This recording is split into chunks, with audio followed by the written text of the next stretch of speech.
But I remember when I was a child and I was looking in the mirror one day and I looked at my eyes really closely, like in the mirror, and it was almost like I went somewhere.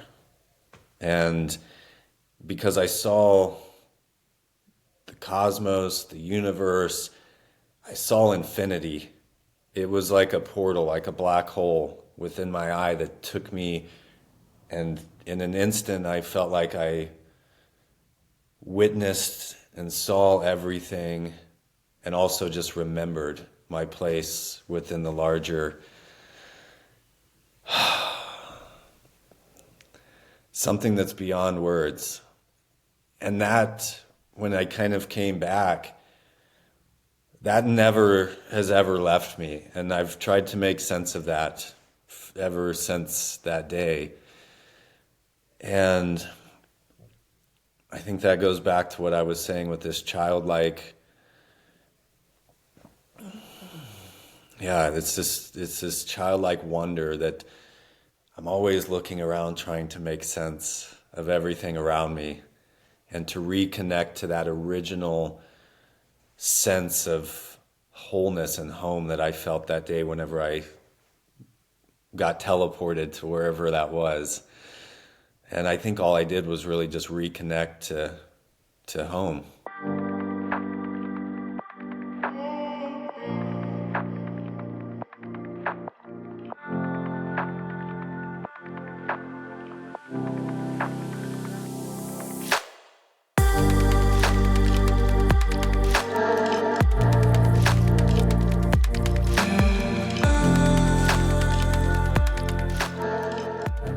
Hey everyone, and welcome to another episode of Going Out Looking In, the podcast where we're exploring the human experience through conscious conversations.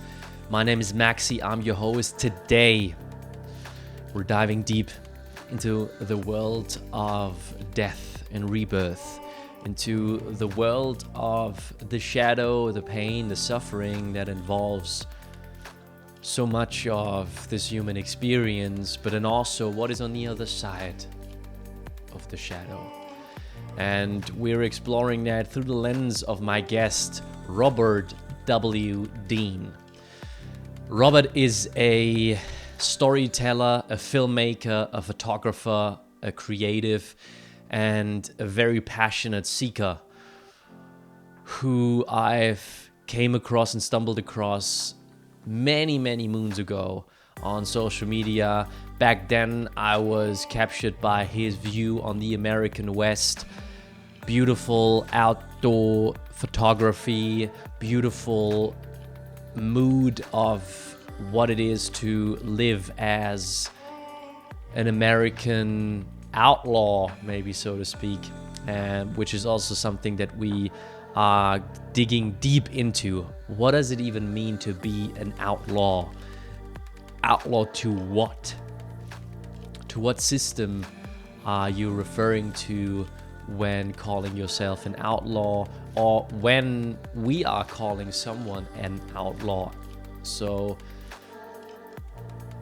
what's the hidden gift behind moving outside of conventions?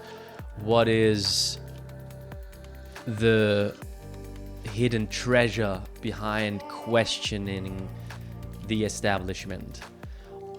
And from that initial glance at his work and being inspired by him, I followed Robert's journey ever since and noticed a really profound change from speaking about topics and reflecting on life and doing a lot of work externally, putting his photography and art out there, which appealed to me at the time, to then a more introspective shift to look inside and to really channel that and bring it into his work as well. So it reflects also in, everything that we get to witness from the outside, but also now having spoken to him, it's especially being reflected on the inside. So his inner journey, how he sees the world, what kind of very deep awakening and insight into the mechanics and infrastructure of the universe he glimpsed at a very young age, and how this experience shaped him and has influenced him ever since. So we're really going deep into his personal journey and use this as a segue into the realm of the mysticism and of the spiritual sort of dimension of everyday life, of what does it really mean to be a human being, and what unites us all. Is there something that unites us all? What is the common seed? And how can we reconnect to this oneness, that wholeness? Also, we're speaking about our responsibility that we're carrying inside of us to realize and feel into the privileges that we were given and gifted with, and what that basically comes along with when it comes to putting ourselves out into the world, and participating. It's about the balance of the light and the dark, about the masculine and the feminine, to overcome all of this, to alchemize all of this, to come back to love and wholeness, to then from that place really shine one's light bright into the world to change something. Because that's what we need in these times. We need people who stand up for not only themselves but for the greater good, and who have a mission and follow that ferociously and with grit and tenacity and tenderness and love. All of that is being discussed in this episode with Robert W. Dean.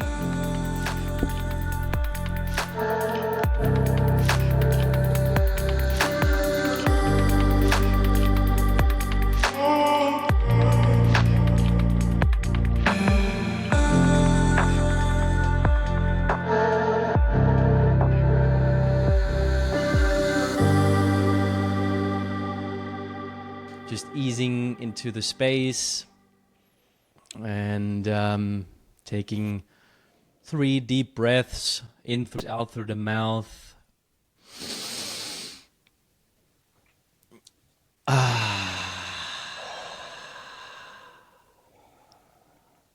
In again, Anali. And out, Skilama. One more, Anali.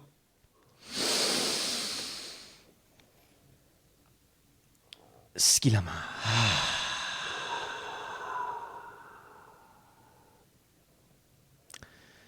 Beautiful creation on this day.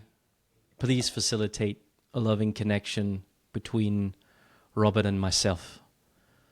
Guide our tongues so we can speak what needs to be said, so we can hear what needs to be heard, so we can share what needs to be shared. May we come to this place with an open heart, with love, respect for each other, and for all the blessings that we can receive every day. We realize that all those who have came before us, the ancestors, but also everyone who will come to us, are present right now. We honor that. We sit with that. We're grateful for the nectar of life, for the sweetness, for all the gifts we get to receive, the beauty of nature, the Father, the Son, and the Sun, the planet Sun, that greets us every morning, sends us to bed every night. We're grateful for these seasons, and we move in accordance with them. May we remember and share from an open heart, with love, respect, dignity, authenticity, grit, and tenderness. We thank you, we thank you, we thank you. And with that, we're entering the space. Beautiful. Beautiful, my friend. Thanks for doing this with me. Beautiful. So on this day, Robert, what's alive within you? It's a beautiful question. I think I try not to think on this beautiful day, right? I think it's the recognition of how beautiful it is for us to just be right here, right now, in this space, in this existence. And that humbles me, brings me awe, but it humbles me. And it's a way that I like to start every day. When you wake up and you open your eyes and the light floods in, to witness that beauty and to feel it. That's why we're here, right? That's what it reminds me every morning when that sun comes up, or every evening when I, look up at the stars. It's like that's what it's about right there. And so I'm humbled. I'm in awe of this beauty that surrounds us, and always trying to be in more witness to that beauty, and to be a vessel for that beauty to be spoken through and to be expressed through. And that's the work, is for me to be the best vessel possible for beauty for me to witness it, but then to receive it, and for it to also be expressed through me. It's a beautiful day, my friend. Love it. So where you're at with that journey, I guess, of self-discovery and humility, where in that evolution are you at right now? What's most sort of on the precipice, on the surface with that right now in your daily life? What are you working on? Yeah. Yeah, being honest with myself, I feel like I've always been in this cycle of death and rebirth, and that feels like my journey is this kind of continual, ever-evolving process of death and rebirth. And some days that carries a heavy weight on your heart. But yeah, always trying to become more of myself. And I think that is the death and rebirth. It's a process of remembering. And that's what I feel like every day is for me, is trying to remember who I truly am, reconnect to that original beauty, that original source. And so it really feels like an unbecoming, if that makes sense. That's what my journey feels like, and I'm at an interesting kind of, death and rebirth cycle right now. My life hits these interesting kind of pivot points, and I think that's what's beautiful about it, is there is a death happening right now, and it's the most beautiful thing maybe that I've ever felt. And while it's uncomfortable, because surrendering is always maybe uncomfortable, because our mind fights it. While our spirit knows the truth, our mind fights that surrendering process. And so I am truly in this moment, I would say, of feels like destruction, but it's a beautiful destruction, because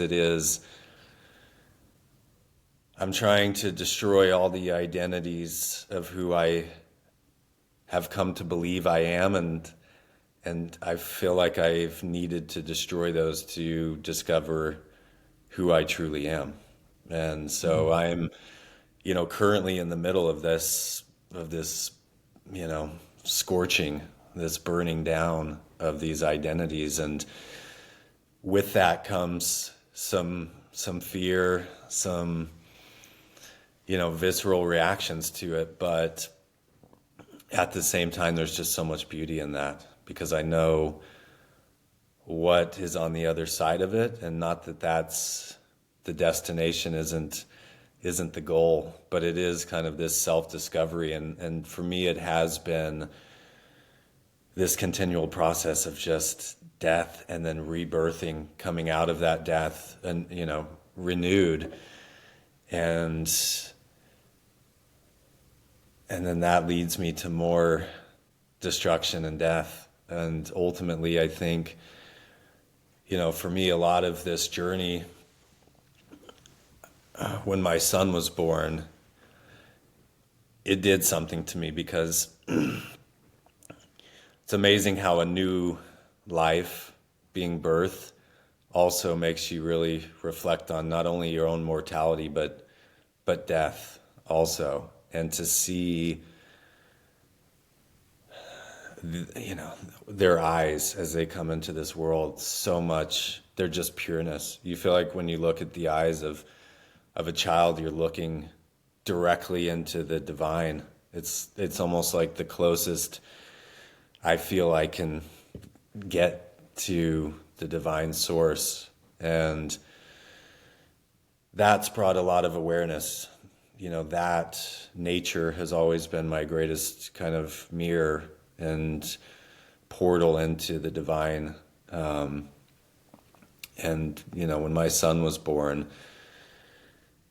I realized he is pure perfection, and that is our intrinsic state of beingness, is that we are born perfect and whole. And throughout the years, we start to stack on these layers of conditioning, identities, even traumas, heartbreaks, and I'm unlearning all of that so that I can just get back to that child-like self. And to do that and operate within this world is challenging, as you know, some days.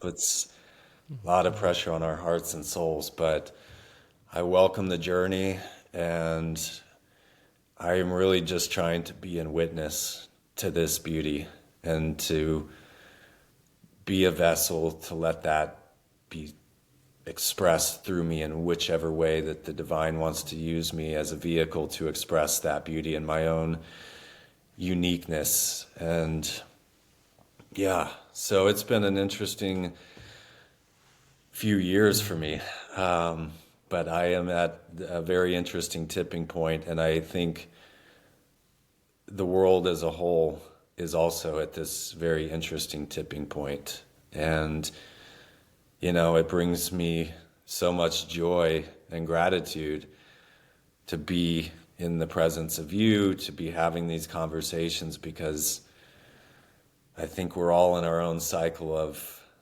remembering and death and rebirth, and to be in witness of other people's journey. It's beautiful, and it's inspiring, and it's humbling, and I honor everybody, because I know that we're all on our own path.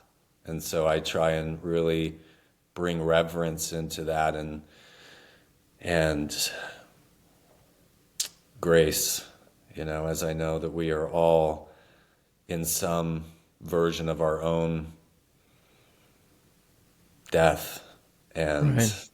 and that's the peace that fills me. So, what needs to die right now for you?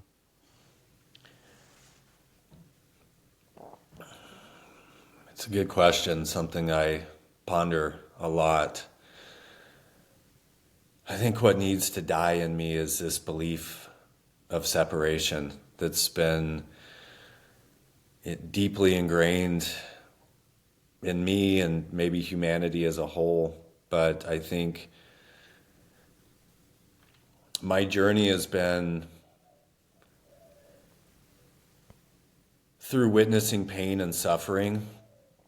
I had to go through this journey and was trying to understand why there's so much pain and suffering in the world, and why so many of us walk around with this discomfort inside of us. And to me, it feels like being homesick, if that makes sense. This feeling of being homesick, and I think we all know that feeling deep down on some level, what it feels like to just feel like I'm just not home, and trying to uncover and discover where the root of that feeling of being homesick comes from. And I do believe that a lot of that, if not all of it, stems from this kind of deep wound of separation.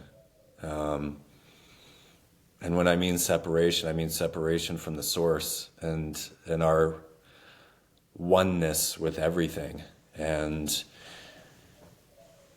that's what needs to die in me, is this clinging on to of this separation narrative, this idea that we are somehow not intrinsically perfect and protected and divinely guided, and that we are a drop within the ocean, but we are the ocean itself, and we are the entirety. And it feels like a reclaiming of my sovereignty, of my oneness, my connection to everything and all things, and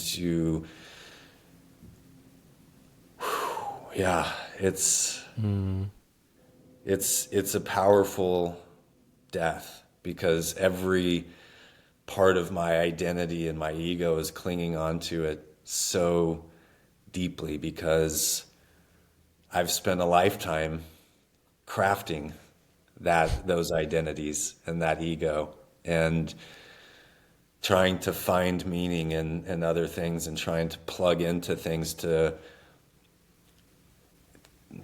give myself purpose and meaning. And now I'm just trying to remove all of it and quiet the noise and just strip it away and get back to the core of who I really am. So it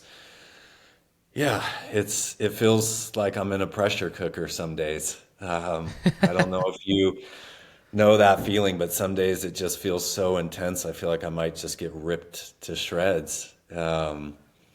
Yeah. And it's hard to even articulate it, or to put that pen on that feeling. But I think we're all feeling that on some level. And I think, the only words that I've been able to kind of put to it is that feeling of being homesick. Being when you just know you don't feel home. And I think most of us spend our whole lives trying to feel that void. And there's this beautiful peace that comes in realizing that I don't need anything to be whole. I actually need none of it.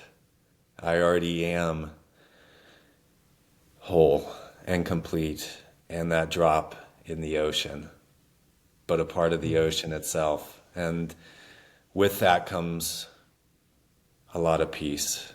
And I'm trying to just embrace that journey, and become that truest, most authentic self, because I think we also need that in the world. I think we need that as our evolution, right? Is just like the stars in the sky, we're all here to shine in our unique way, exactly as we are and always were. And the idea of separation, maybe we had to take this form to be able to witness the stars, to help us remember who we are, but to also witness our beauty, because we couldn't witness it as pure source. So we had to come into this existence to look around. And, I look outside the window and the trees and so much beauty. Right. So much beauty. So what helps you to let this part of yourself die? Who helps you? What helps you? Yeah, I don't know. What is it? I think community, conversations like this. I think for me it's a lot of reflection. Being in nature, nature has always been, for me, I grew up out on this ranch, kind of out in the middle of nowhere. And so I've got these really fond memories of, as a child, just being in this vast openness. And, every time I go to those memories, I just feel this like overwhelming sense of peacefulness, but also completeness, if that makes sense. Like I am home again. And so, I was real fortunate to grow up in that sort of environment, because I was surrounded by this beauty that reminded me that there is something so much bigger than us, but that we are a part of that. And so for me, I think it's continually immersing myself and looking to nature as my best teacher to remind me to be in the presence of nature, to be in the presence of humanity, to be in the presence of myself, and to quiet my mind enough to just actually feel myself and to feel everything that surrounds us. And that has been challenging for me. I feel like I've tried to deduce things and analytically understand something that can't be understood. It can only be felt. And yeah, for me, tapping into this is the unbecoming. It's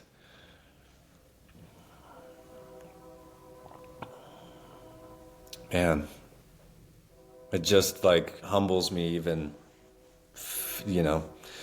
going deep into your heart like that. It just sends shivers down me. So I think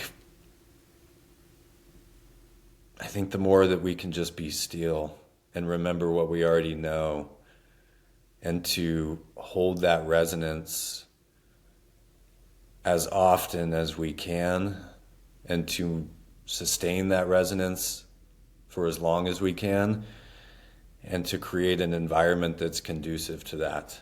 And I think that means something different for every person. And I think that's what's beautiful. And for me, I think I'm on the path of discovering what that truly looks like. What is that conducive environment?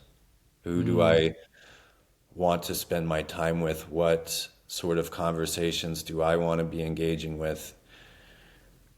How am I bringing my heart into those conversations, into my day-to-day interactions? What sort of work am I putting out there? It's really caused me to reevaluate my relationship to everything. And the food that I eat, the water that I drink, the work that I engage in, the conversations that I have. And I'm far from perfect.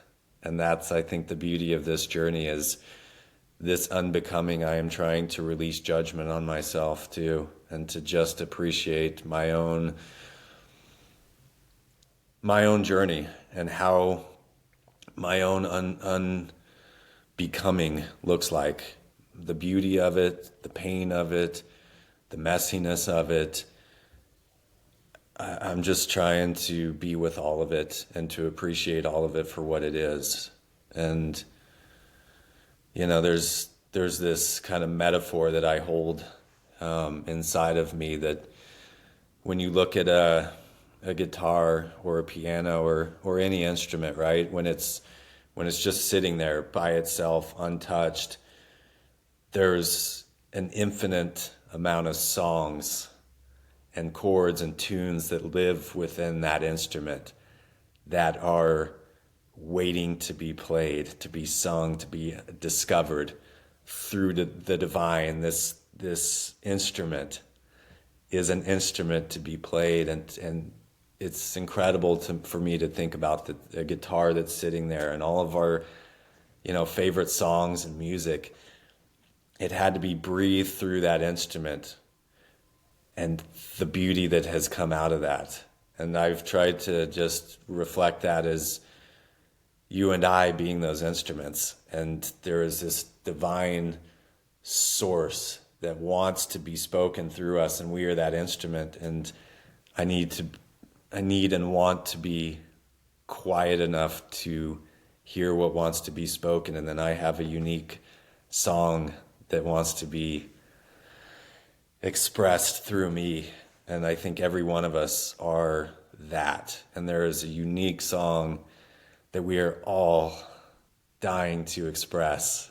And that's this beautiful harmony. And I think once we all play our unique songs, we'll realize that it's not one singular song, but we are actually all playing a note within a larger symphony.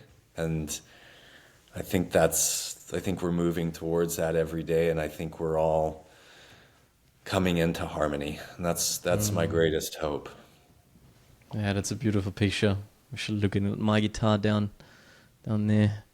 Yeah. And yeah, it's the way that I've been feeling and thinking about music lately as well. It's about this, songwriting in general. Like since Rick Rubin's book came out, I've been digging into his work and like his way of like looking at art, and it really, I don't know, brought people, places, and circumstances into my life that really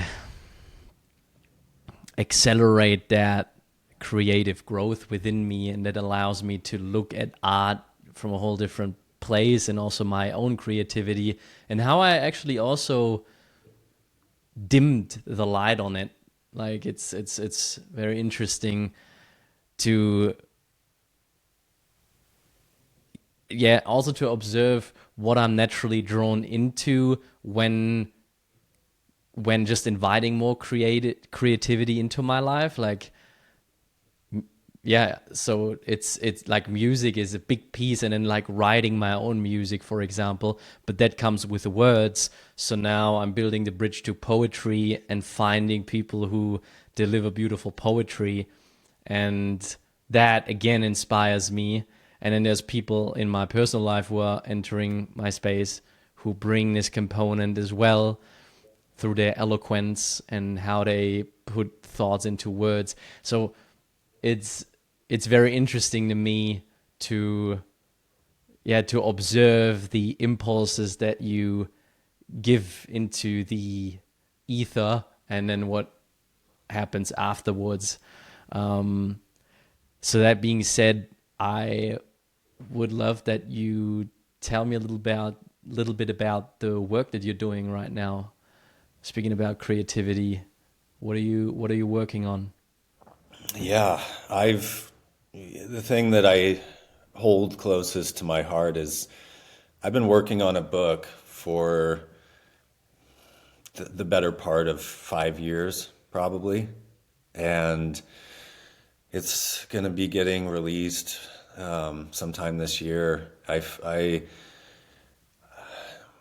me, I think this book is a culmination of my whole life. And through the writing of this book, it's been such a self-discovery process. I've learned so much about myself while writing this book. And, I think one of the things that I've learned is I have this, I live in somewhat of a childlike state, if that makes sense. And to kind of expand on that more, I've realized that I spend a lot of my time like an infant looking around and observing and trying to make sense of the world around me. And that was a realization that came to me while I was writing this book is I use this book as a vehicle for me to try and make sense of everything that I think I've been feeling since I was a little child. And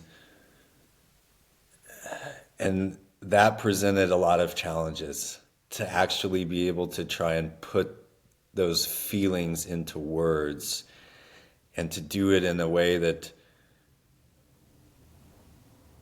felt meaningful, but also truly expressed what I was feeling from that divine source that was wanting to be spoken through me. It's hard to put language to those feelings. And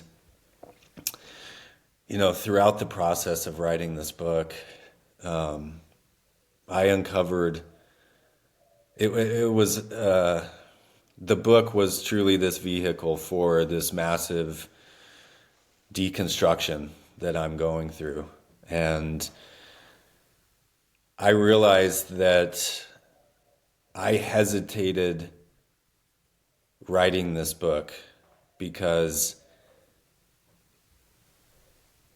I knew the destruction that was going to take place within me as I was finally bringing something out that had been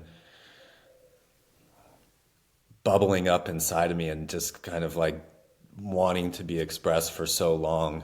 And it was scary, honestly, because to hold space like that, there is, I think, a death process that has to happen. And for me, it was this death. I've spent the last 12 years as a filmmaker, as a photographer, and with that comes identities that I've built. I've built up an identity as a brother, as a son, as a husband, as a father now, and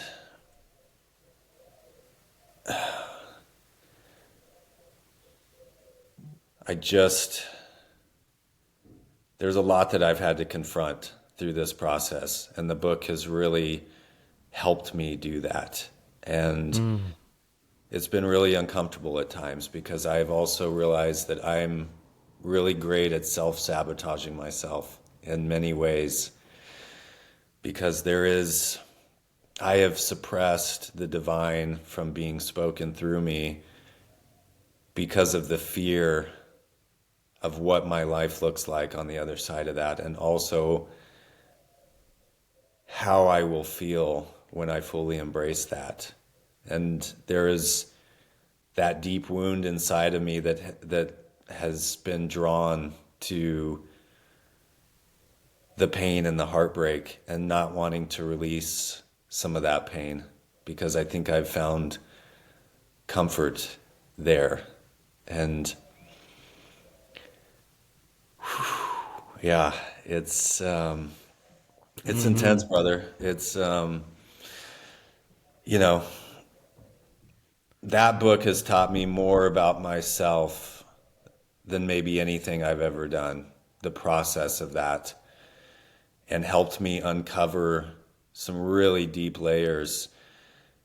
And allowed me to kind of scale back and look at my identity as a whole, my life, my path that I've walked, and to see so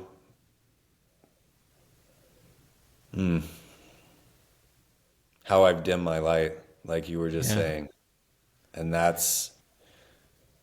it can be heartbreaking too, right? To know that you have suppressed that light when it's burning inside of you and it wants nothing else but to take the cover off and let it shine.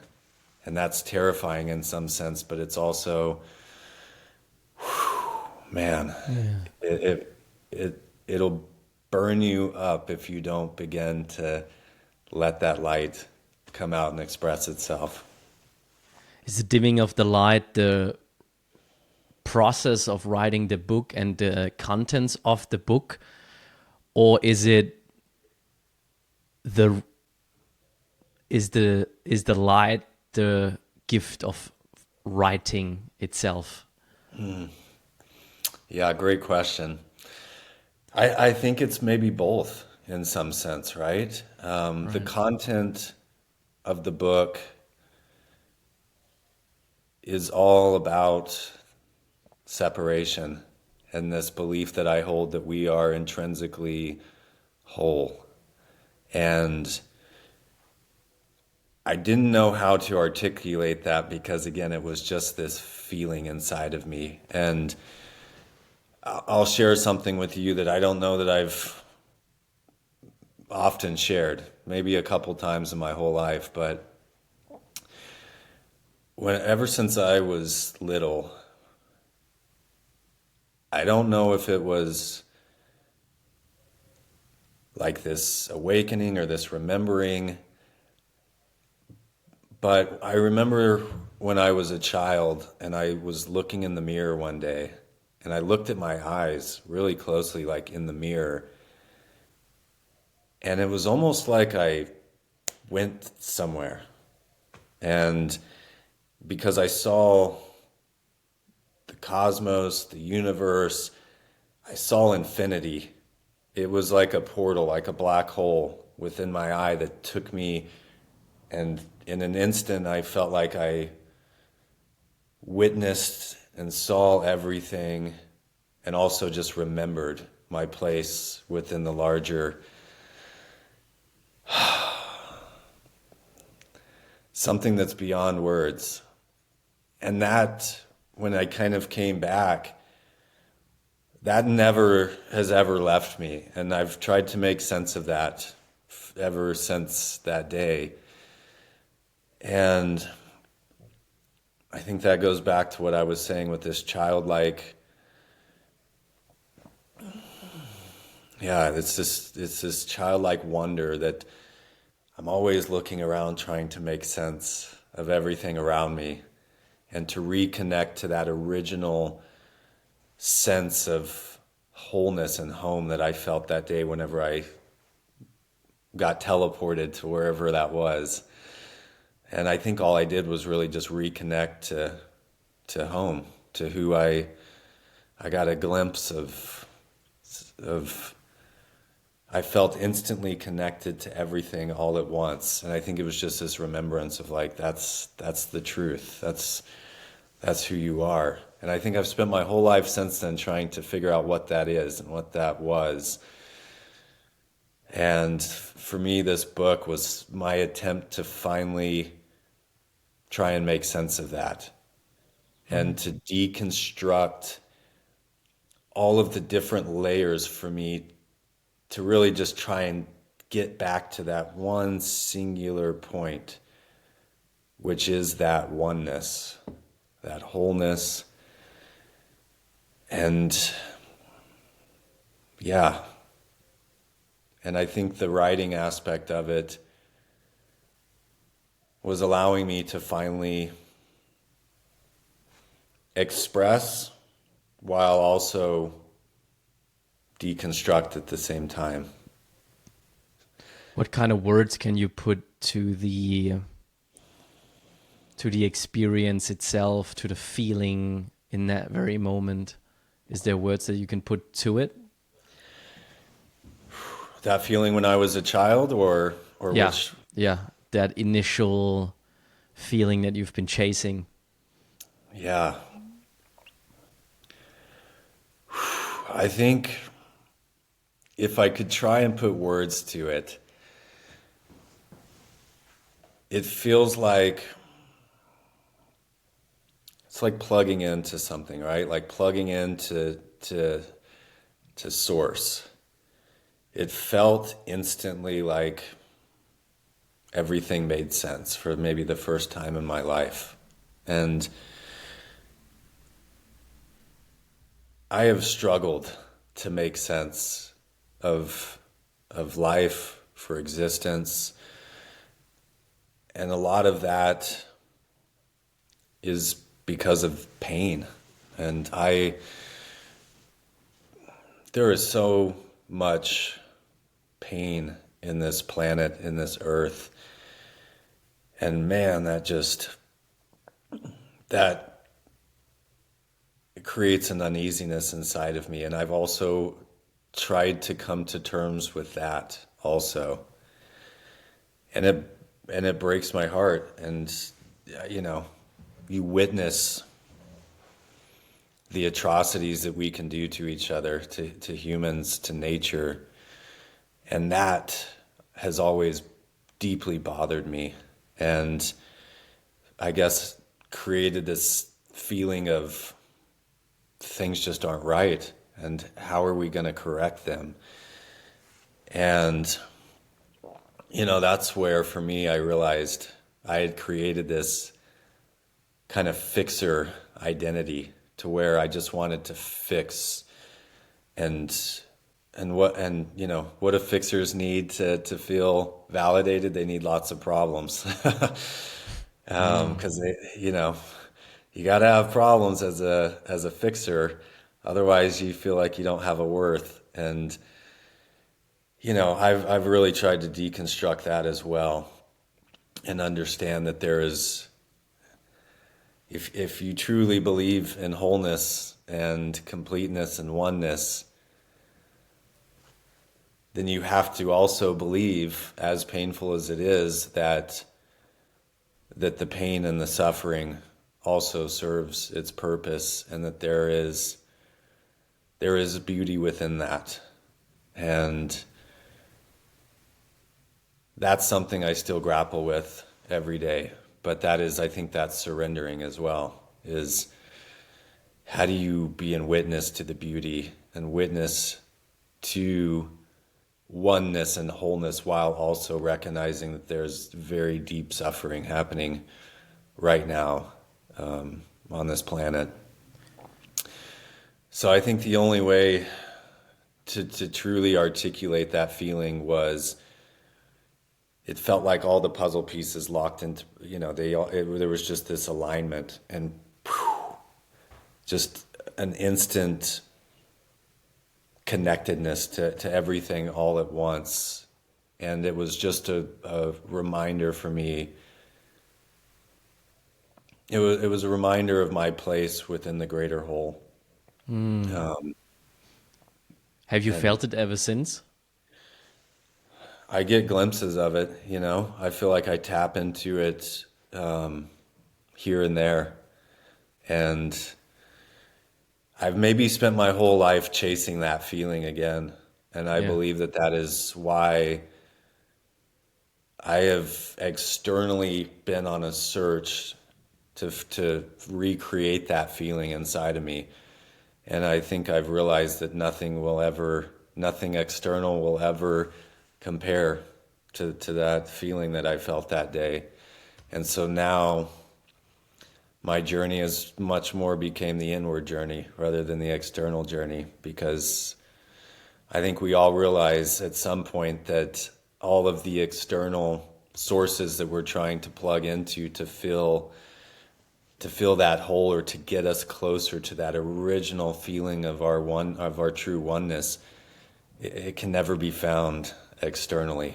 And it is truly an inward journey. And I'm excited I'm excited for all of us, for this planet, for everybody, because I think as we all continue to look inwards and to tap into that light that we all have and to start uncovering it, gives me a lot of hope. Gives me a lot of hope for humanity and for that pain that I feel. That pain existed and exists for us to go inwards and to find that light and to start to uncover it and to share it. Is there a name to the book yet? There is. I can't mention it quite yet, but I Right. can't wait. I'm gonna look. I'd love to get your feedback on it once I can share a copy of it. I Yeah. have not shared it widely at all. Few people have read it, and that's a bit terrifying as well because as I was writing it, you know, there was this part of me that I was working on it, but then I would rework it, and I think I was in this perpetual cycle of like I just didn't want to share it honestly because I knew that once once I finished it, once I completed it, once I started sharing it, you have to also you have to live it too, if that makes sense. And Yeah. that's That's terrifying, it. many levels, right? Like I Yeah, think you're we going to be all held accountable. that's right. I think we all have this very deep knowingness and that this sense inside of us. And I think that's why a lot of us dim our light is because it is our light and it fully shining terrifies us on some level.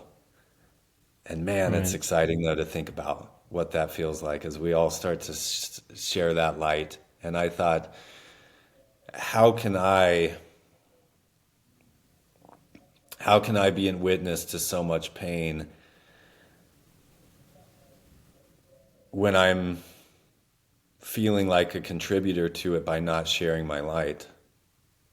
You know, how can I Yeah. walk around with that feeling inside of me while also suppressing my light? So you speak about that pain. Um, is there like, will there be a visceral, sort of bodily felt experience that you have when that when you see or observe pain in the world? Is there like this deeply rooted compassion, empathy within you that makes you absorb maybe also the frequency of pain from other people? Like, how do I have to imagine that? Yeah, I I've tried to kind of, make sense of that as well. Is it empathy? Is it, what is that? And why am I also drawn to that, you know? I mean, I, I've I don't know about you, but some of my favorite songs have always been the saddest songs. And and I grew up in the country and you know, all my favorite songs growing up were sad country songs, you know? Right. And what is it inside of me that's drawn to that or that resonates with that? And why do I also think that it's beautiful? And maybe is there something beautiful about that pain because it is this finite human experience that we are here? And is there something to that I am drawn to because I know it's finite and maybe we can only feel that level or that kind of unique pain within this vessel, within this existence, within this matrix. And yeah, it's it's I think we will all have our day where we feel that heartbreak. And for me, I've tried to realize that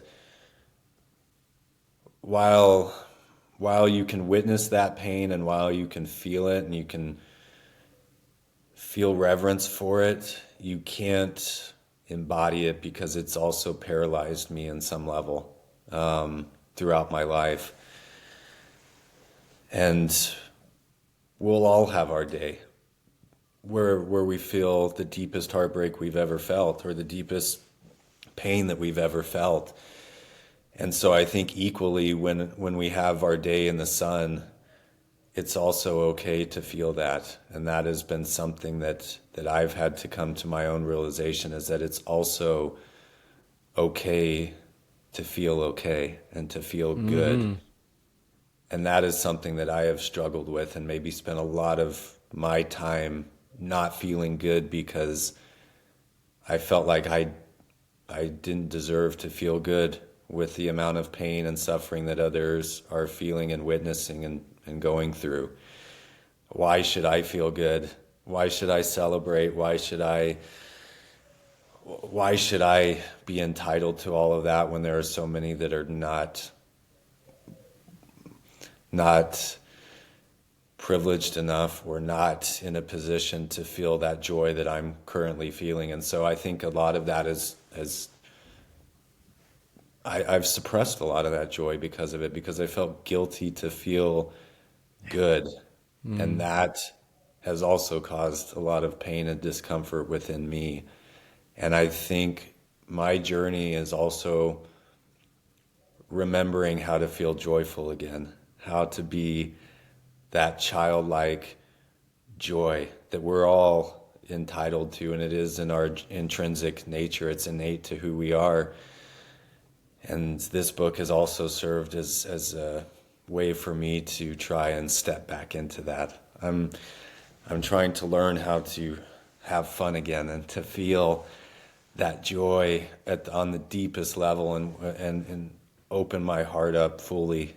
And I think we have to remember that it's not selfish for us to open our hearts like that. Because while I think we're really good at sharing joy or opening our hearts outwardly, maybe we're not so good at receiving joy and opening our heart up to receive it. And I believe a lot of us have been conditioned to feel that the right thing to do is to put that joy and that love outwards.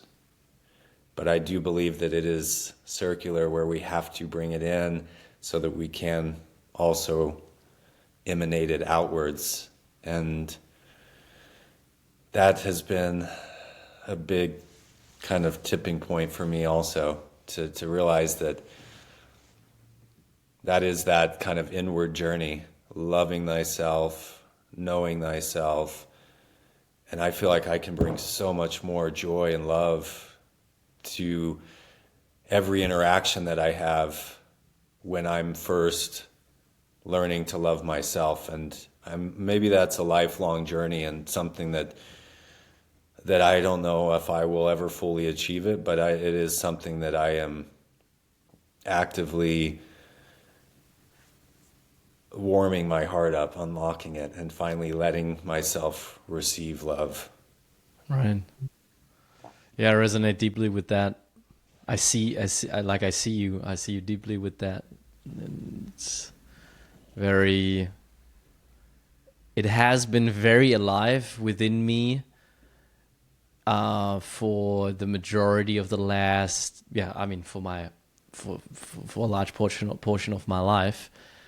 And I've been, like, these conversations and some people that entered my life through it have helped me to rewrite this narrative, really, and to,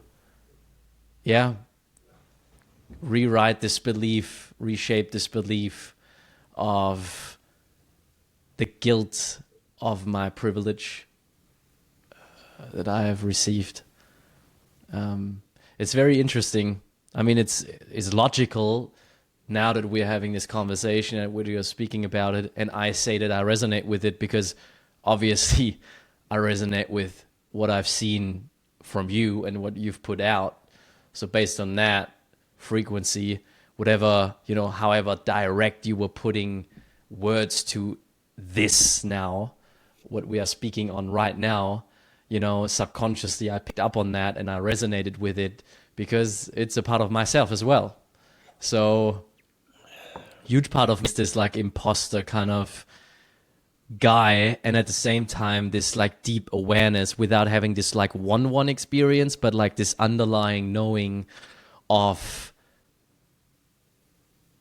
I don't know, like this incarnation something different. Like I know, I don't know, man, I know something is different this time around, and it's very hard to describe. I've been actually like been invited on podcasts, and sometimes questions go into a similar direction where I am on the other side of the microphone and I'm sharing, and I was just like, I don't even know what to say, man. Like I don't know how to describe what it is that I know very deep inside of me, but I can't ignore the calling of like going all in this incarnation with everything. And the people who ended my life through the podcast, for example, and some mentors, they helped me rewrite the story of like, no one benefits from me feeling bad, especially if I have anything to bring into this world. It's actually, like you say, like it's hindering me to bring this light into the world, the gift. So it's actually my responsibility to shine my light in order to honor the gifts that I have been given. So actually it's the worst thing to do to feel bad about it, because it hinders me and blocks me from service. So it's like, all right, like I really needed to rewire those kind of, rewire my whole like identity as well. Like this part of like this melancholia, this deep sadness was a part of my identity. I carried it around like on a silver tray to everyone to see it. Look at me, look at the trauma I'm carrying, look at how hard I have it. This was part of my story. And if you took that away from me, like what would have been left? Like nothing. Like I was nothing without that. And so I feel you deeply with that. I feel you deeply with that. I see you in that. And at the same time, I wholeheartedly wish, for you that that you shine the light and that you open the blinds. Because, I mean, I guess, as much as I was inspired, or I am inspired by and resonating with that part of yourself that is, on the darker side of existence, I feel like I'm equally, if not more, resonating with the part that you emanate that is shining. So, yeah, just wanted to have said that. Oh, no, I appreciate that, brother. I feel it too. I think you nailed it with the responsibility to share our light. I do believe that is, our responsibility is to shine that light, to share those gifts, and when we do that, we give permission to others to do the same. And I think that is what the world and everyone else within it so desperately wants, is to feel that permission to not feel like they've got to carry that pain and that guilt on the silver platter, but to know that at any moment you can choose to let that go. And it's like the baggage that we carry around. And I think, every day when we wake up, it's kind of like, it's like moving, right? When you move from an apartment to a new place, every day is kind of like that for us, right? We wake up and we're moving again. Every day we get to move. And we get to choose what baggage, what belongings, what beliefs what are we going to take with us today when we move to this new place, to this, are we literally taking all that stuff that, you're like, I haven't used this thing in 20 years, but I'm going to bring it with me because I might need it someday. I think we do that in our life too, right? It's like every morning when we wake up, we have a conscious choice to say, am I going to bring that thing from my childhood that I haven't used it, or, it served a purpose at one point in time, but do I really need to keep dragging along that? Or can I leave that behind and just be like, I'm not moving that with me today.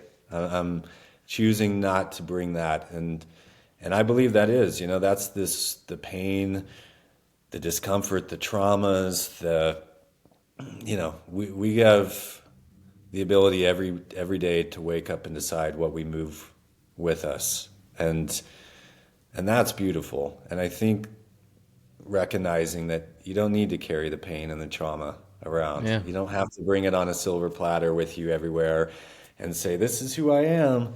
I am this culmination of all these things, and that's who I am. It served its purpose, and I think we can honor those things for what they were, what they are, how they helped us throughout life, and there's an honoring to be done for those things.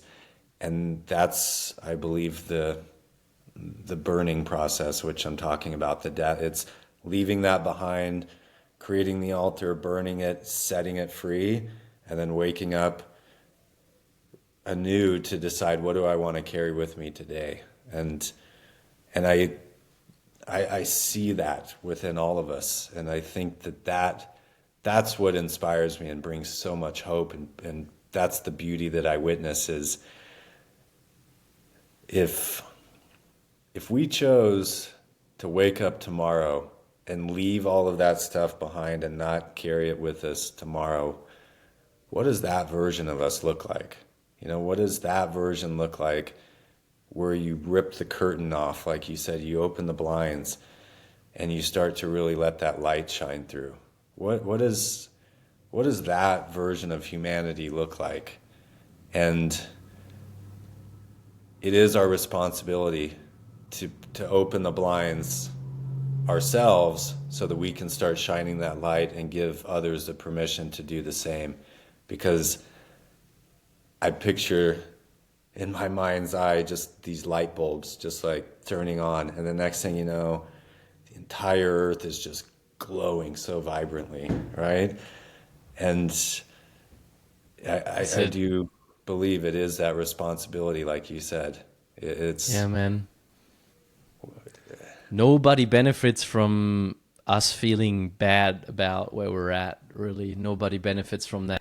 Unless you're like unless people of power who are abusing that and who, are feeding off that, and we've seen that enough in the, journey of our evolution and of humankind. Yeah, the tide raises all boats. It raises all of us. So if one gets raised, if one shines their light, we as a humanity, we profit from that. And there's like really pragmatic examples of this with this work. I don't know, doing a podcast, doing any work creatively.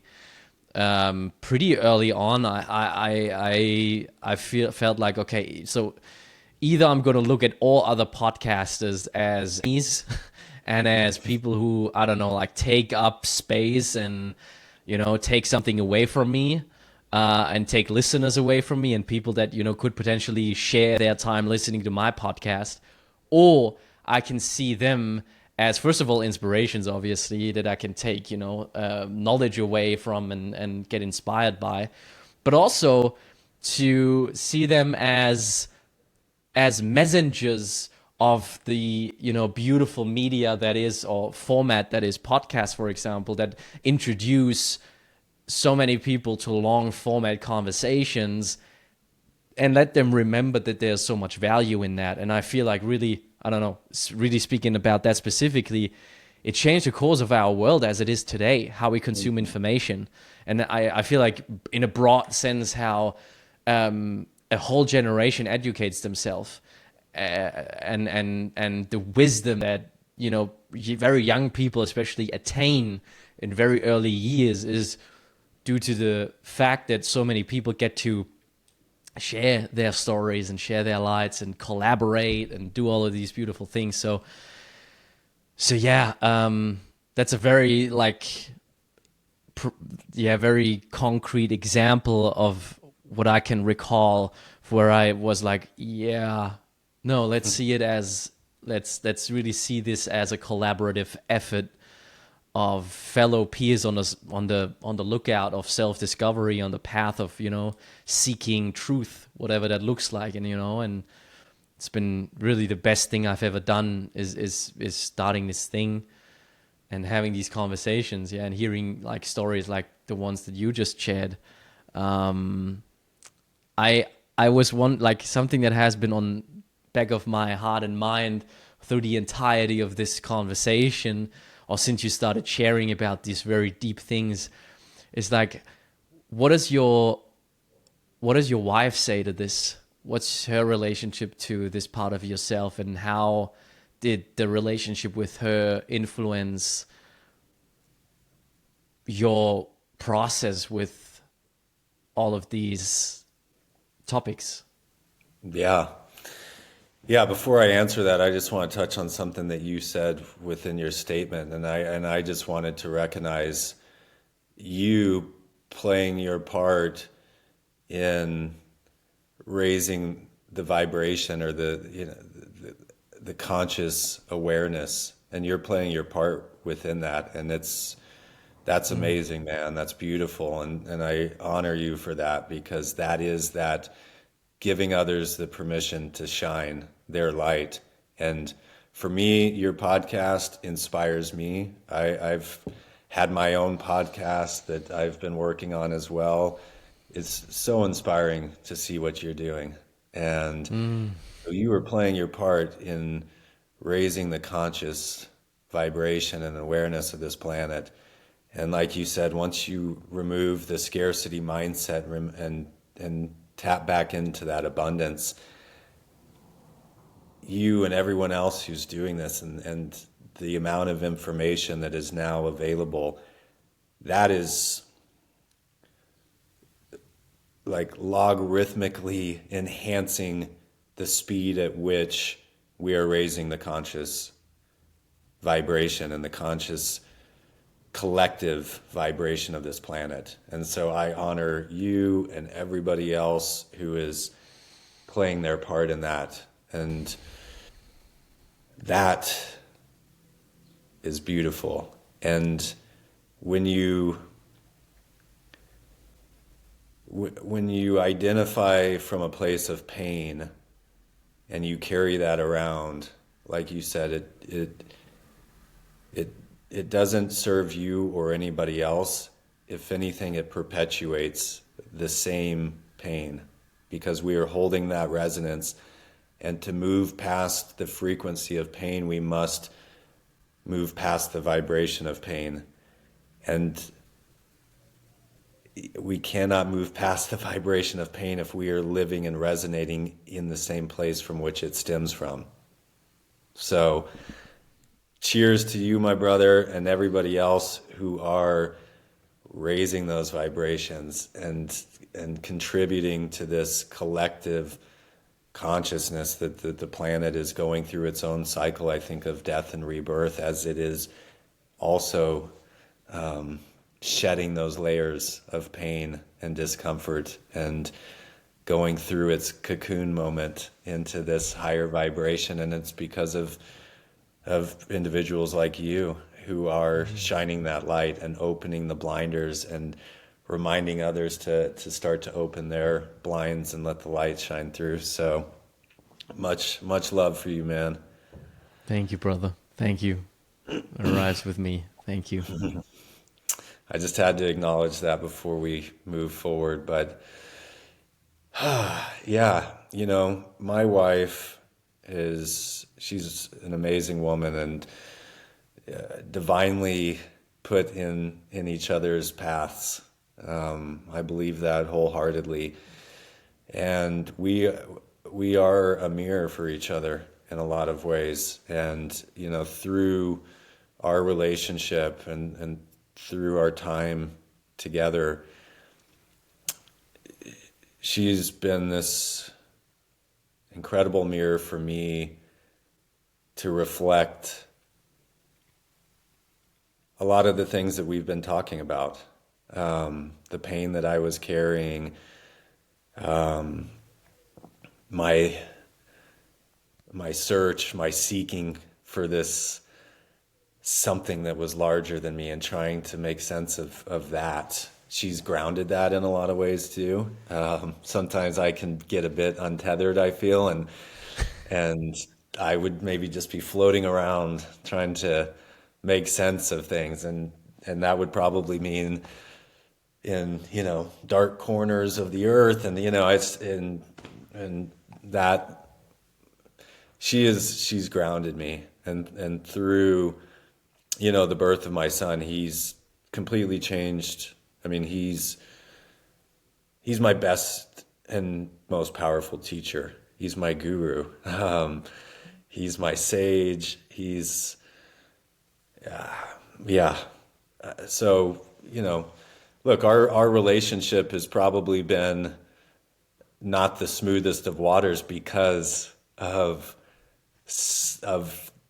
the reflections that she helped me witness with inside of myself. And I've come to recognize that and to honor it. And she stays very stable and grounded throughout that, and has a very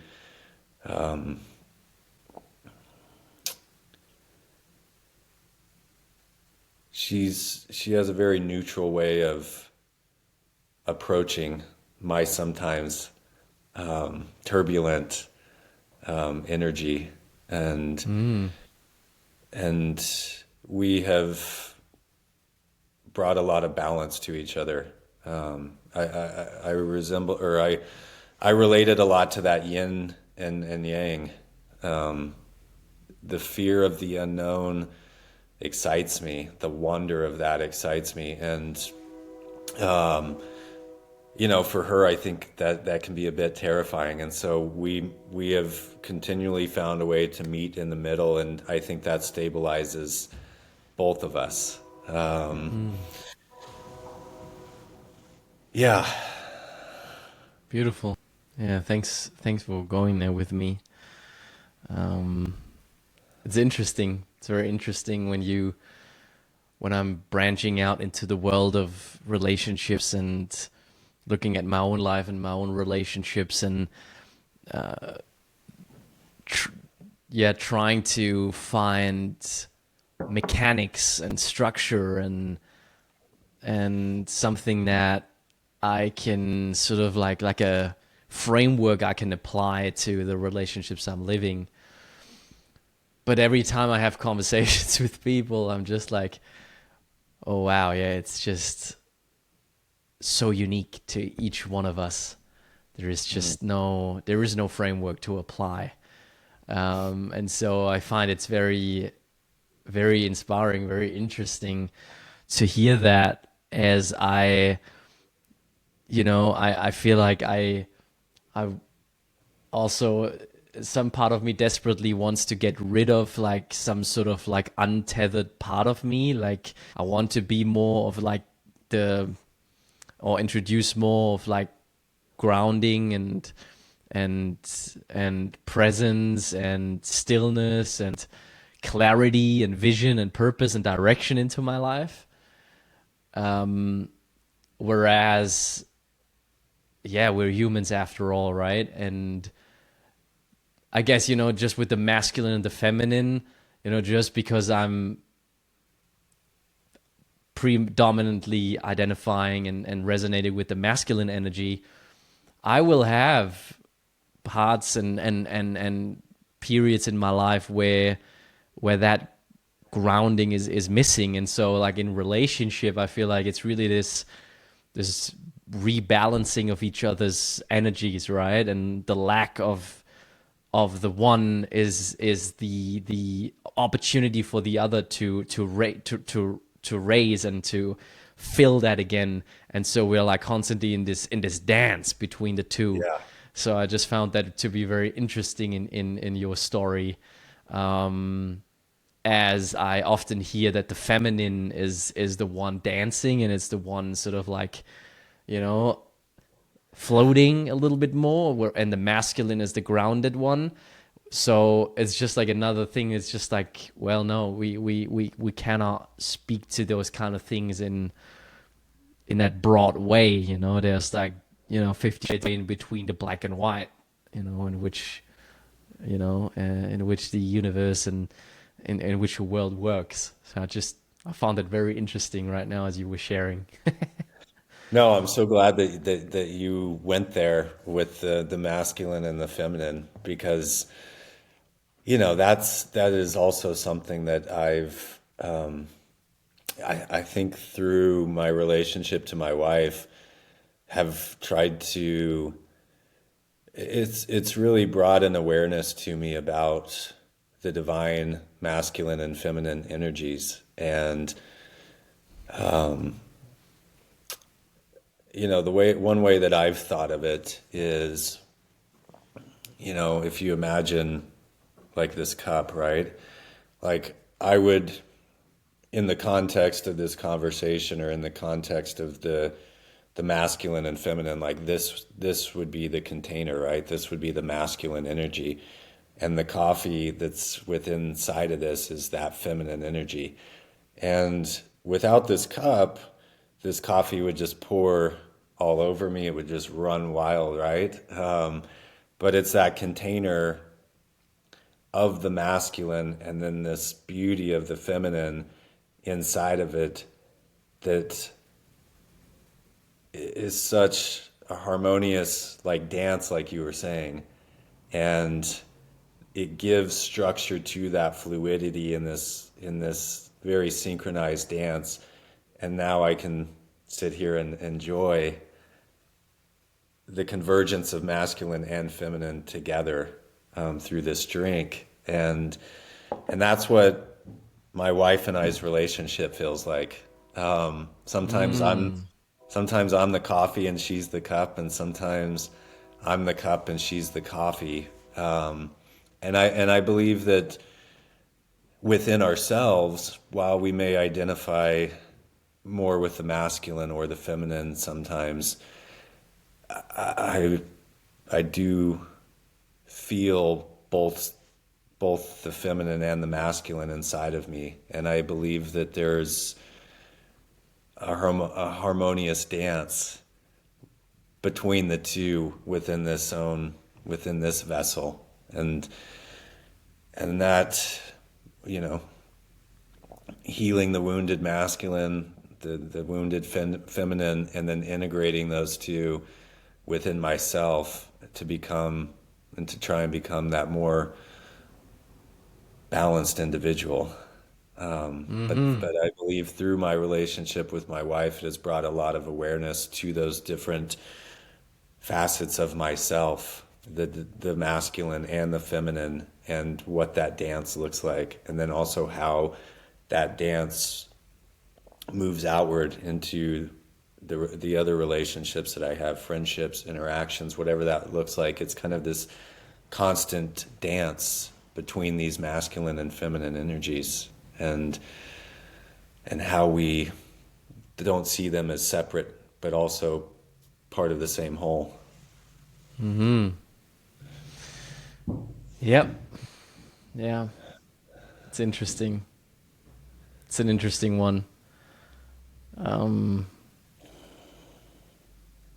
Yeah, I don't know if there's like an arrival. I don't feel like there's an arrival. I feel like it's going to be an ever changing relationship to both. And I feel like it's just, I don't know, I remember like this instrument in physics in school, where it's like this apparatus that shows the wavelength of electricity, And you could, by turning the knob, you could turn up the frequency, and like the waves would go, the, what's it called, the amplitude would go up Right. and like higher, up and down, like the Yeah. range would just like extend. um and so I feel like, by also doing a lot of like work within the masculine, I can just like sort of compress that wave more, and like bring more stability, and structure into the dance. That's how I feel like I can avoid like the jump from like one to the other, and bring also like a healthy integration of both energies into my life by confronting both and living in them more extensively.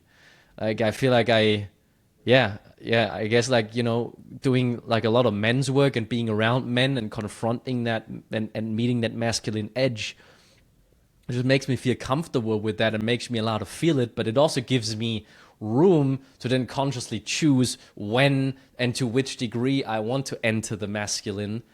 And same with the feminine, but that's, at least in my journey, just came way more natural due to my wounding and trauma and family history and all of that. So I feel very comfortable with the feminine, and my work lies and laid in working with the masculine, reintroducing, remembering that. And now I feel like I sort of like I pretty comfortable with both. And it's about sort of like, finding the balance, because sometimes also, with, especially with, I feel like with working creatively, we feel like it's, I don't know, the cornerstone of, I feel like in our human evolution, I feel like we're in a time, with the age of Aquarius approaching and the whole cosmos shifting. You were speaking to this earlier on, the new time, this new dawn that is upon us, the death of so much old systems, and the peace age and all of that is behind us, and we are like emerging to this new age of like really introspection, and also like transcendence of like the mundane, and really this like higher level of consciousness that is like really covering the whole human experience and consciousness. I feel like within that, we get to, it's like a necessity for us to move with integrity and with like a familiarity of like these energies, to navigate these like huge downloads that are coming through into, into the human experience. Like, this is big talk, right? Like big topics, but like I just started this book, The Way to Completion, it's called. It's actually that would be the English translation.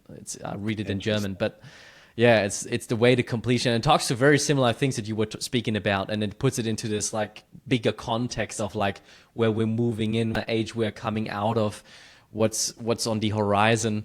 And I really needed to think about that once we just like spoke right now.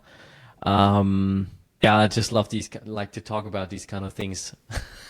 No, I love it, man. You Yeah. painted a beautiful picture right there. I think it's real fascinating, like you said, to think about this kind of, you know, time that we're moving out of, and these paradigms and these constructs that are dying, and how we're moving in to this new dawn. And really what I think it is this harmonizing of the masculine and feminine. And that's where I don't know that we'll ever find peace or harmony until we have harmonized those two energies, and that dance becomes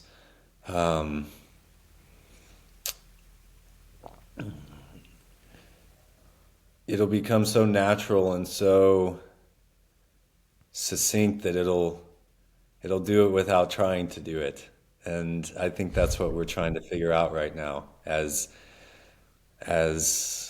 energetic beings here on this planet is, what does that dance look like between the masculine and the feminine? And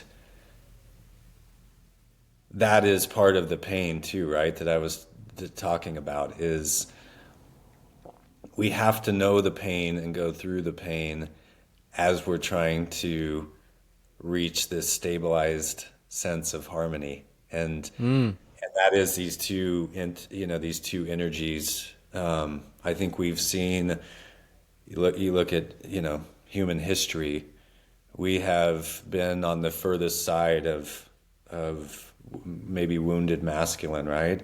And I think we've seen, like you said, with the age of Aquarius, and we've seen this shift towards the feminine energy. And I think we've had no choice but to see that, right? Because we see that what the masculine energy has done to planet Earth, Mother Earth, and really what that is because we've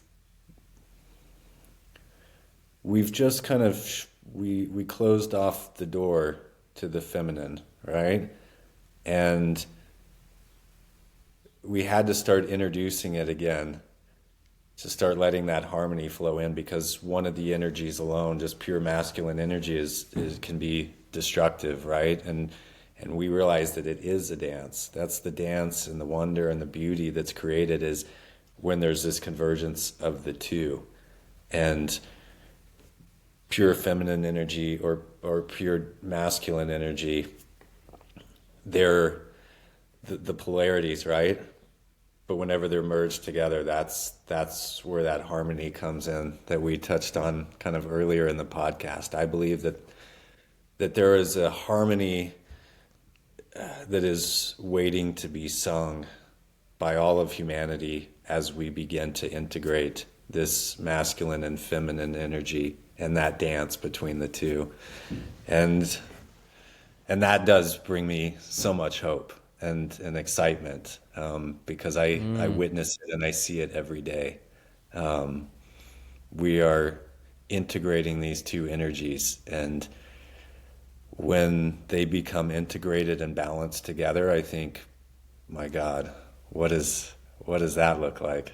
The light will fully shine. That's it, bro. That's it. I wanted to ask you about the Outlaw. Why is that something that is interest to you? The outlaw archetype, right? It's what I touched on earlier with the sad country songs, right? But on a spiritual level, as I started kind of digging into that archetype and trying to understand, like, what is it within me that resonates with that? And what I think is so appealing to this outlaw archetype is, on the far end of the spectrum, it looks like, anarchy, right? It's disrupting the status quo, the system. But the more evolved, the more integrated version of that archetype begins to become more of this outlaw energy type, which then is really, the outlaw archetype is really everything that is not the status quo. And this will seem a bit contradictory, but I think the outlaw archetype for me became truth. It represented truth, because we live in a world full of so much, societal pressure, conditioning,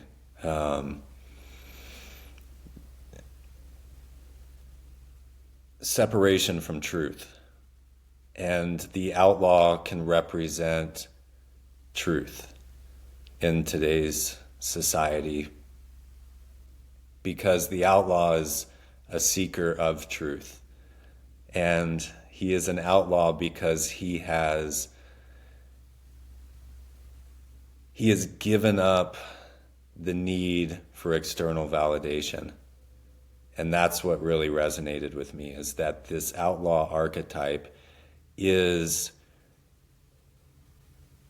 the masculine and feminine, but no longer is seeking external validation or external approval. It finds validation within itself.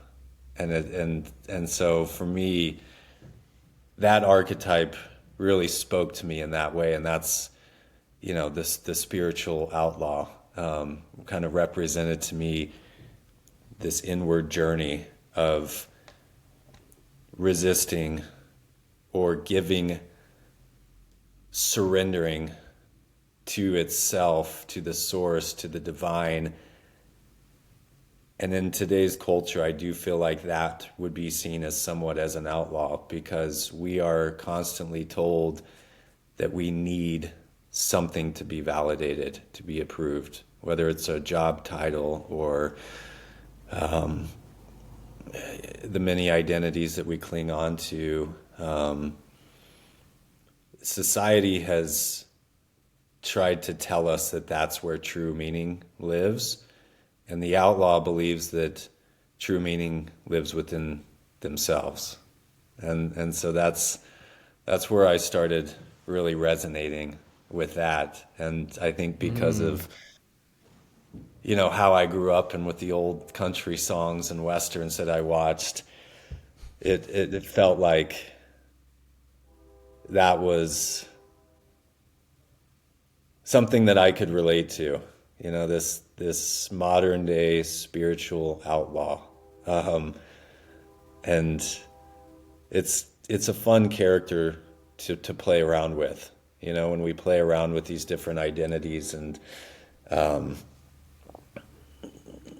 characters I think that we all kind of associate ourselves with sometimes. That was one for me that I thought, I can connect with that. And it's the outlaw is only a title that society has put on him. The outlaw is really just on a quest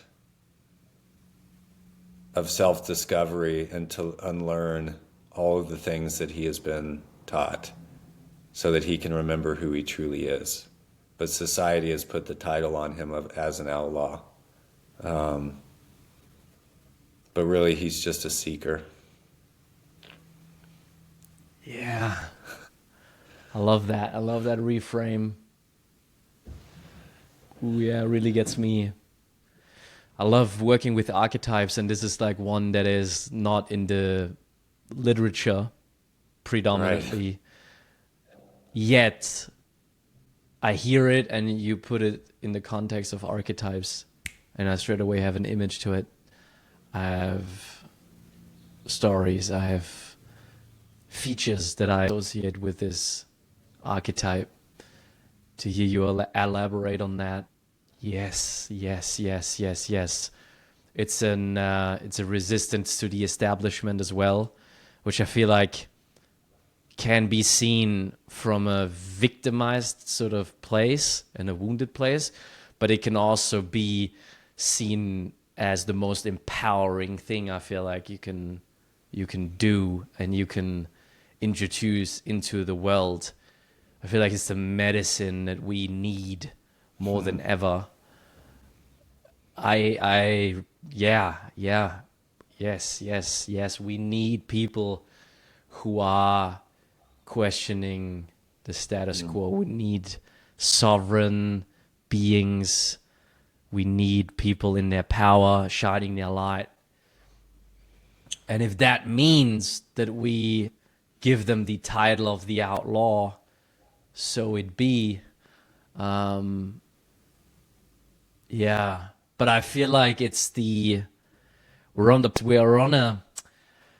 very interesting. I feel like it's a time where there's very few, we started off with few people glimpsing insights, and this revolution, like the outlaws, they are finding communion, they are finding allies, and they are bringing them together which through technology and various other forms of expressing oneself is facilitating that change at a exponential pace. We can grow and move forward with this new self-empowered movement in an unseen and unexperienced way.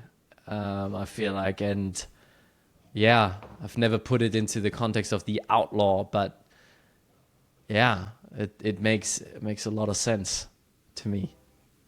Thanks for offering that. Yeah.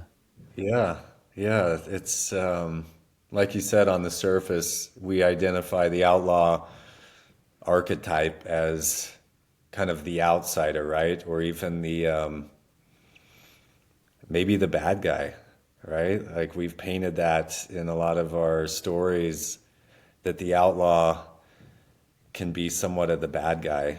And to reframe that into this context, I've really, like I would consider what you're doing, like you are embracing that outlaw archetype because you're shining a light that so desperately needs to be illuminated. And while we may compare the two, right, as like the outlaw and let's say the construct, the two as opposing forces, I think the outlaw is just also here as a mirror to reflect to the construct that there is no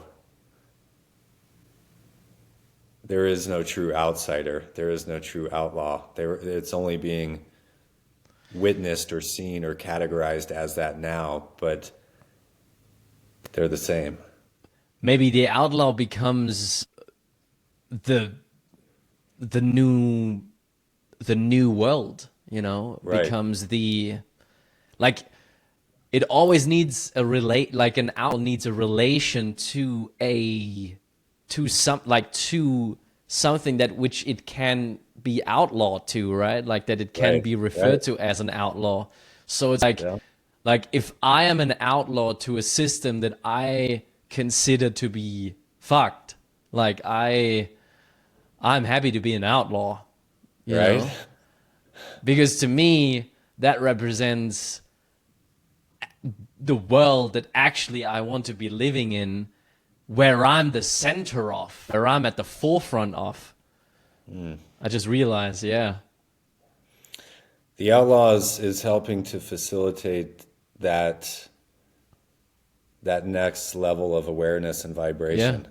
that's it. And and that's and that's the term that they might put on them, right? Is like an outlaw because he is outside of this vibration, which is that vibration of fear and separation and pain. And the outlaw is choosing to go outside of that and choose to walk into the unknown, which is this higher vibration. And Yeah. so that's how I see it. So I think there's a lot of outlaws out there right now, shining that light and raising that vibration. And yeah, Speaking about excited. outlaws, who are you inspired by when it comes to this kind of archetype? Oh man, I grew up watching westerns, old westerns with my granddad.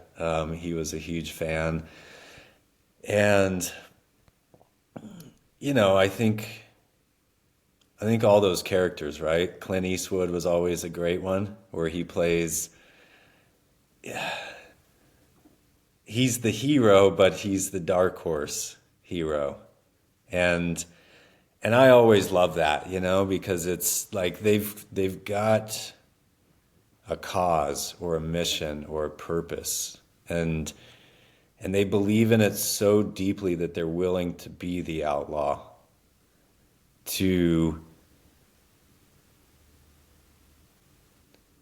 it's like they're compelled and driven towards this thing, and they will be cast out and be the outlaw to pursue that because they believe in it so deeply.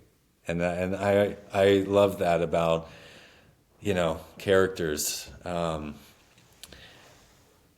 they are willing to be the bad guy, right? So to speak, in the eyes of the construct, to do things differently, or to pioneer a new awakening, a new era, whatever that might look like. And so I think that's where that archetype plays its role and then serves its purpose, is, and then at some point that archetype can die as well, right? But it serves its purpose within the part of this story, and within it serves its part as this character in the overall arc of this story that we're on.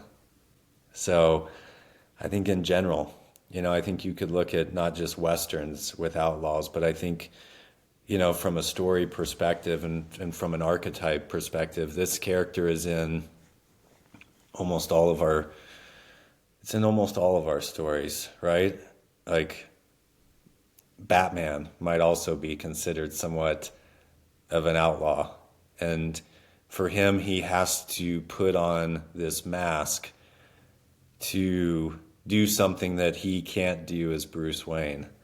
And so that identity serves its purpose within the context of that.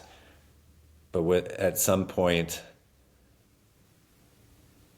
he can put down the mask, he can put down Bruce Wayne, and he can just end up being who he always was. And I think that's the beauty of what these archetypes serve as far as their purpose, and within the larger framework of storytelling and how we relate to that in our own journey. Well, I think of people like Gandhi. I think of people like Martin Luther King. I think of Mandela. I think of, outlaws at the Right. time, Yeah. right? Right. Heroes at this, what name do we give it? What lens are we looking through that? Yeah, Yeah. that's a question. Like I said, what's the relationship? What outlaw to what? To the establishment, to old beliefs, to things that need to be revolutionized. Yeah. I think that's right. The old beliefs, the old vibration, they were, and what's I think so fascinating to me is when you look at, Martin Luther King, Gandhi, so many of these leaders, right? These pioneers, they were like, what they did ignited such a spark. And to me, that's just fascinating, right? Like that's amazing that they were willing to be this outlaw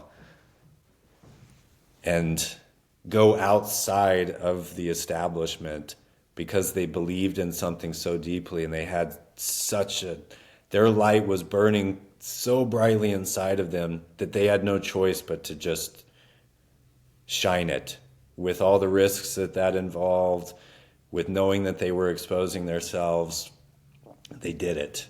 And to me, that's such deep courage, and that's why they stand out as these characters within history who had that courage to stand up and question the old paradigm. And I think it's because of what they did that they've sparked revolution. And that's, to me, incredible to think about. That kind of reiterates, I think, what we were talking about with shining your light. It only takes one person to have the courage to fully shine their light, and it can start a revolution. And it's not it's not what society might think of as a revolution in terms of it is destruction, but it's a beautiful destruction. And it's it's a revolution of love and moving away from pain. Yeah, that's where, in this context, death is, yeah, it's really, it's our own choosing how we look at the world and death in particular. Our relationship, I feel like in the West to death is a very, it serves a purpose of like, it serves a purpose of like suppressing people's ability to see the beyond the temporary pain.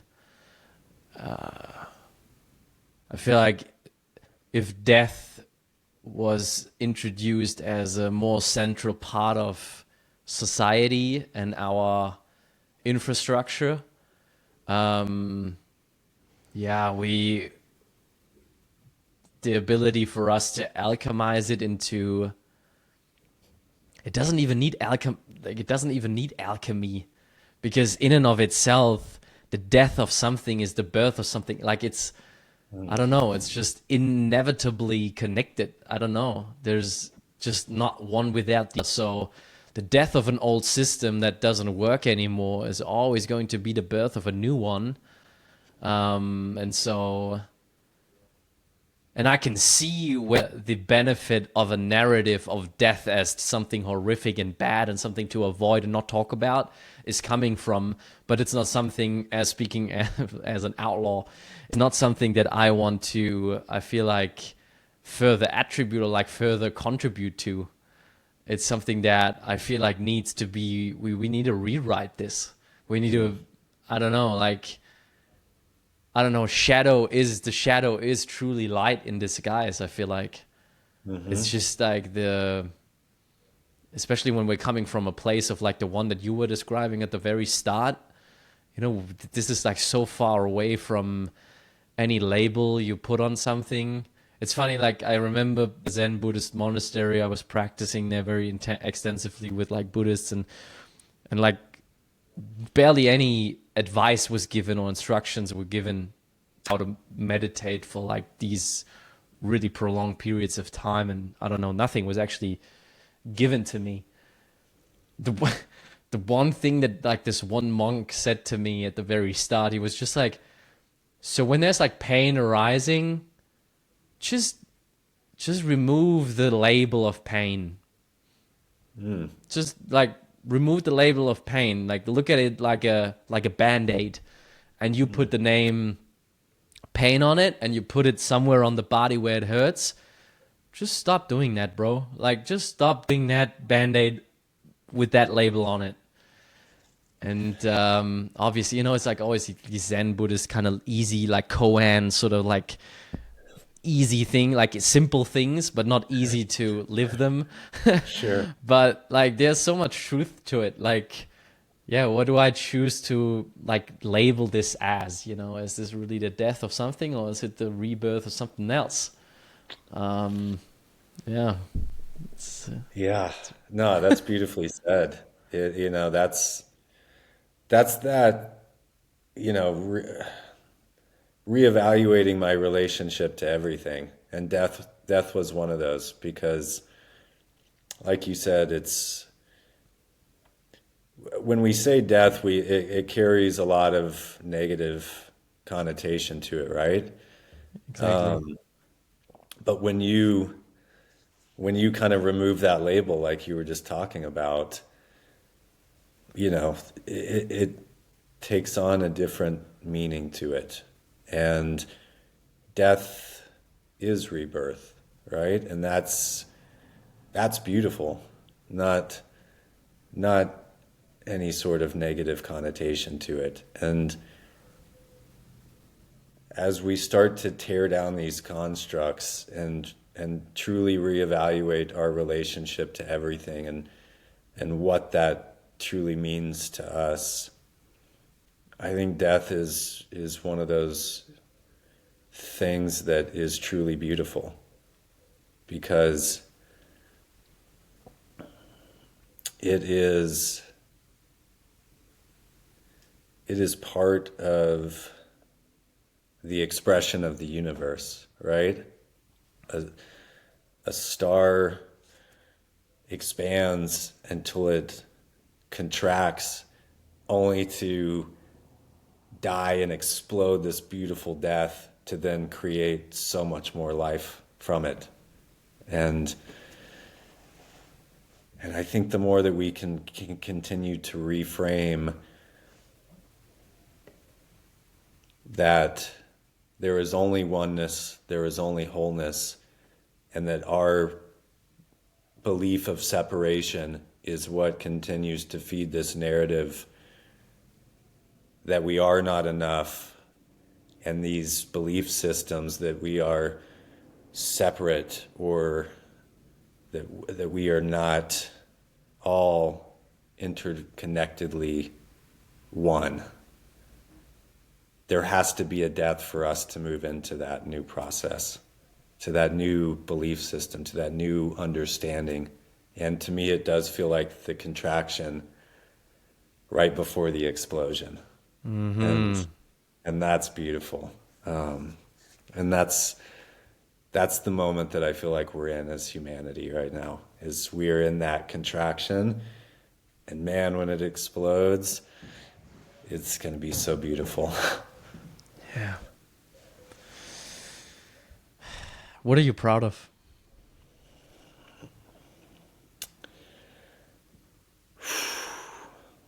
That's a good question.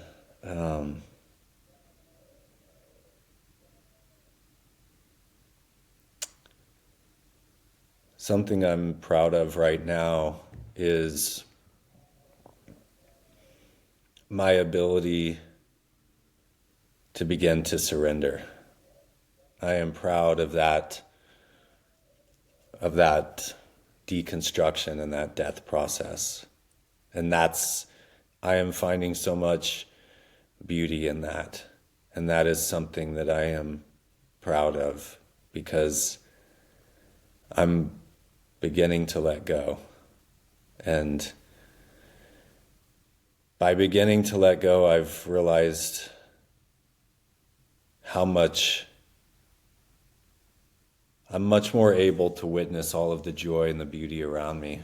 And that's something that brings me great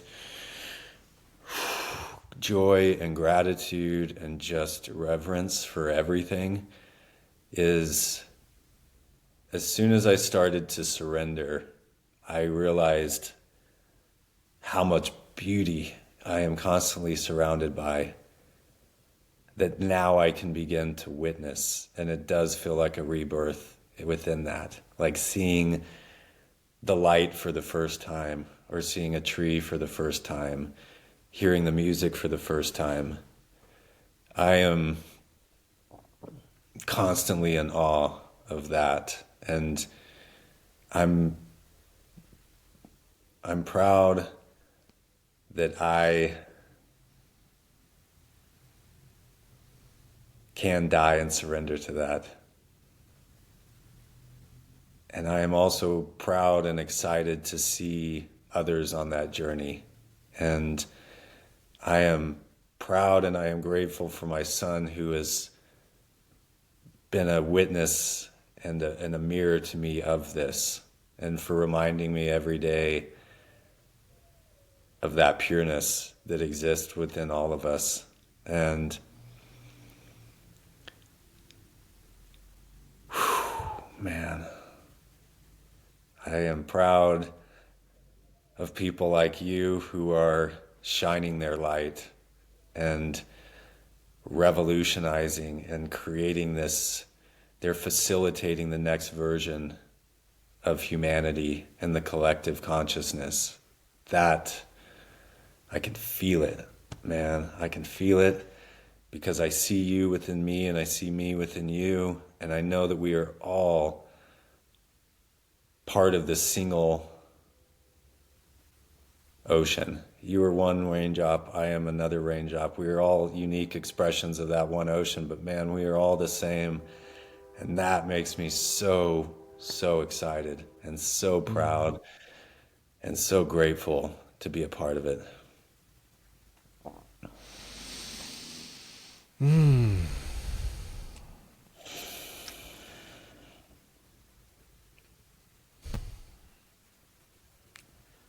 Thank you for this conversation, brother.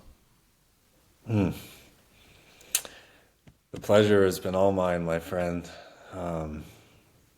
Words cannot express how grateful I am to you. And, I'll just finish up by saying your invitation to me to come here is that reminder.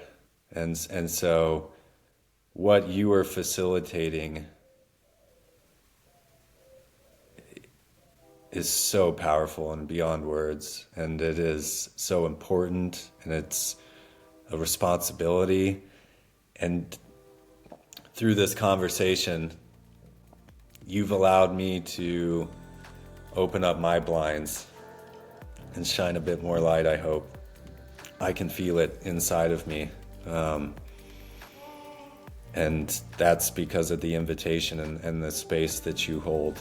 And so for that, I am eternally grateful. And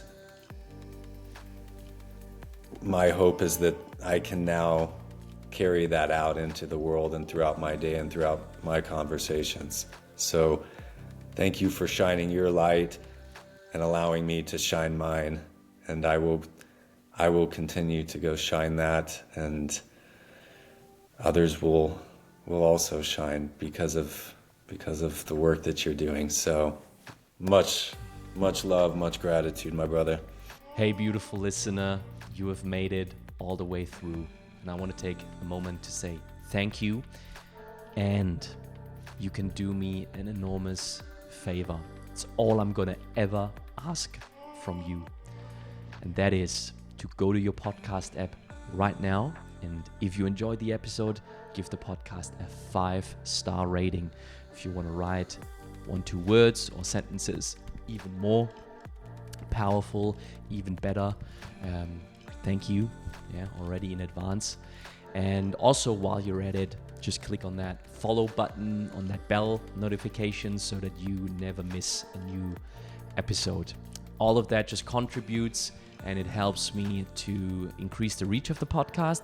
That means I can attract bigger guests, and that means I can deliver more powerful episodes. So it's a tiny thing. I'm only gonna ask this little favor of you ever, not more. 10-15 seconds of your time, a couple of clicks, that's it. Makes a huge difference for me as a creator. So thank you so much.